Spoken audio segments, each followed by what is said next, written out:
રહ્યા છો Vadodara 24 hours news channel. હવે જોઈએ અગત્યના સમાચાર. વાણિજ્ય ભવનના પાર્કિંગમાંથી ચોરી કરેલી હોન્ડા એક્ટિવા તથા મોબાઈલ ફોન સાથે અકોટા વિસ્તારમાંથી આરોપીને પકડી પાડતી વડોદરા શહેર એસઓજી. માન્ય પોલીસ અધિક્ષક શ્રી નરસિમ્હા કોમર સાહેબ દ્વારા વડોદરા શહેર વિસ્તારમાં એનડીપીએસ એક્ટ તથા મિલકત સંબંધી ગુનાઓમાં સંકળાયેલા આરોપી તથા નાસ્તા ફરતા વોન્ટેડ આરોપીઓને શોધી કાઢવા માટે સૂચના આપેલી હતી.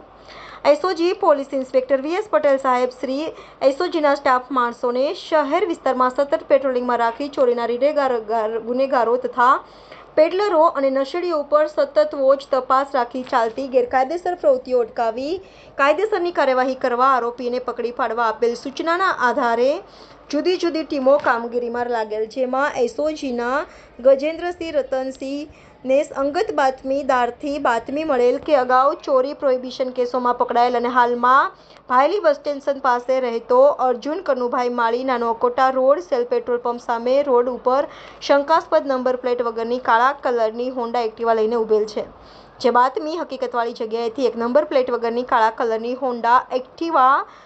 સાથે અર્જુન ઉર્ફે દેવો કનુ મળી આવતા તેની પૂછપરછ કરી તપાસ કરતા સદર હોન્ડા એક્ટિવા આરોપીએ આશરે 2 દિવસ પહેલા સયાજીગંજ વાણિજ્ય ભવનના પાર્કિંગમાંથી ચોરી કરેલ હોવાનું જણાવેલ તથા તેની પાસેના એક Samsung Galaxy S22 ultra mobile phone બાબતે પૂછતા મોબાઈલ ફોન ગઈકાલે ઇટોલા ગામમાં આવેલ ભંગારના ગોડાઉનમાંથી ચોરી કરેલ હોય, જેથી સદર આરોપીને CRPC કલમ 41(1)D મુજબ અટક કરી વધુ તપાસ અર્થે અકોટા પોલીસ સ્ટેશન ખાતે સોંપવામાં આવેલ છે.